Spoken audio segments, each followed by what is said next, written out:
Dito tayo ha, para makita ang inyong mga kagandahan. Huwag naman kagandahan. Titignan ko lang ang aking lulutuin. Sige, yan, daming batuta dito ah. Mga idol, muli tayong namigay ng school supply dyan sa ating mga kababayan. Alright! Talaga namang alam na nila yung aking mga lingwahe sa unang banat ah.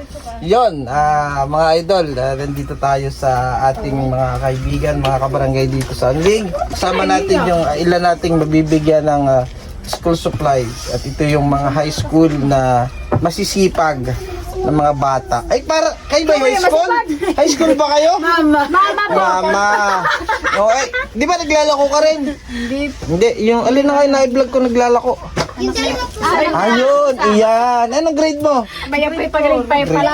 Grade 4. Yun yung mga masisipag dito. Masisipag dito ng mga tumutulong sa magulang. Ayan. Sila po yung 5. Nasaan yung isa pa? Tatulog. Tulog yung aking anak. Kaya kayo nandito. Okay. Nakatulog din ako na. Ayan. Si Ila pala ba yun? Ila! Time dito! Ila naman. Yan. Ito yung naglalaba doon kanina. Masipag din bata. Yan. Ito yung naglalaba doon sa bumba. Anong grade mo ate? Grade 8 po. Grade 8 ikaw. 8 ikaw. 9. 9. 9. Yan. Lalaki nung 9. Lalaki ng 9 talaga. Oo. Ikaw, anong iingay ng matatanda. Hindi ako lang. Siguro may pangarap kayo, no? Ano pangarap mo? Teacher po. Teacher, ikaw kuya? Sundalo. Sundalo! Tigas pahinga! Tayo! O, tayo. Pag, ikaw? Pulis po. Pulis! Ayan, ito yung mga kirida na ito, kirida. Nanay na yan, nanay. Yung mga pulis. Uy, yan, maganda yan. Pulis, sundalo, teacher. Grabe. Yan. Ito yung, Ma'am Jo, ito yung ilan na naman nating mabibigyan. Grabe. Salamat muli sa iyong kabutihan. At ito yung mga batang ito yung...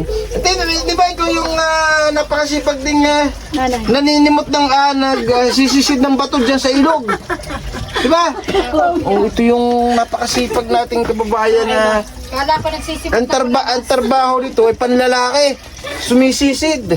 Sumisid sa ilalim para kumuha ng bato at ibenta, di ba? Ikaw, anong trabaho mo ate? Ay, wala po house. Housewife. Asawa mo? Nung Hindi nagtitinda po po sa batuhan. Ako po yung nagtitinda rin. Ayan, nagtitinda rin ito. Eh, ikaw ba may asawa ate? Oo. Yan, ang trabaho? Sa Manila. Construction. Yan, ito yung talagang nais nating tulungan. Yung mga... yung mga magulang na masisipag at mga anak din na nagsisika para makatapos ha. Bigyan na natin, huwag na nating pahabain. Para sa'yo.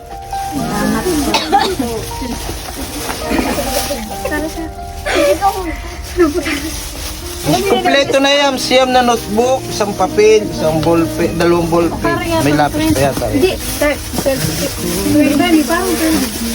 Wait. Nagdaga mo na lang ng 3. Hindi, sakto lang daw yan, di ba? 8 nga lang, pinagdagdagan ko pa ng isa, di ba? May sobra pa kayo. Alam niya, oh, ganyan tayo magmahal, laging sobra. Aba, dapat ay sulunganan. Uy, sayang. Kaya Jojo, magi pa daw kayo marunong magmahal. Sabi nga ito. Nahihila pa.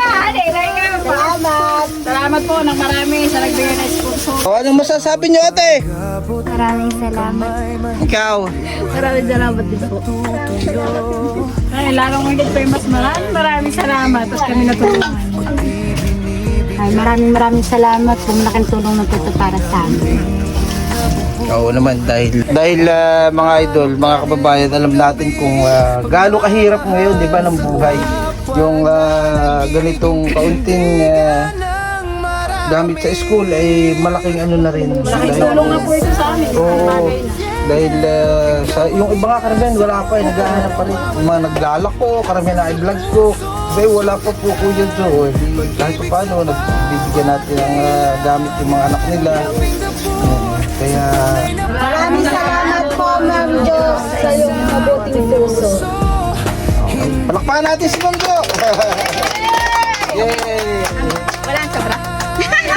Max na lang! Sabi sino nagbibigay?